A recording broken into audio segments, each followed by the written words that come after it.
આજે તો જો અમારા ઘરે મારા વહુરાણી એક આમ મારું પ્રિય વસ્તુ બનાવે છે. યુ નો, તને ખબર ને મારું ભાવતી વસ્તુ છે આ. થેપલા બને છે, થેપલા. ગુજરાતીઓની શાન એટલે દહીં ને થેપલા. થેપલા હોય જ્યાં જ્યાં હશે ગુજરાતી ત્યાં ત્યાં હશે થેપલા. કે થેપલા છે ને આપણે ગુજરાતીઓના ઘરે લોટ ઓફ બધાના ઘરે મોસ્ટલી બધાના ઘરે બનતા જ હશે, એટલા બધાને ભાવતા જ હશે. અને બહાર જઈએ ને એટલે એક જ વસ્તુ થેપલા. શું લઈ જવાનું? થેપલા.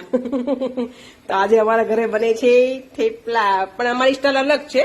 અમારે છે ને પાલક, દૂધી અને મેથી લીલી બધું નાખીને આદુ મરચી બધું કમ્પ્લીટ બનાવે, પણ બન્યા પછી તેલથી ફ્રાય ન કરે. એને બની જાય, ચડી જાય એટલે એ મૂકીને પછી એને ઉપર ઘી લગાવે એટલે જો એકદમ મસ્ત એકદમ સ્મૂથ થાય. હે ને? સે બાય.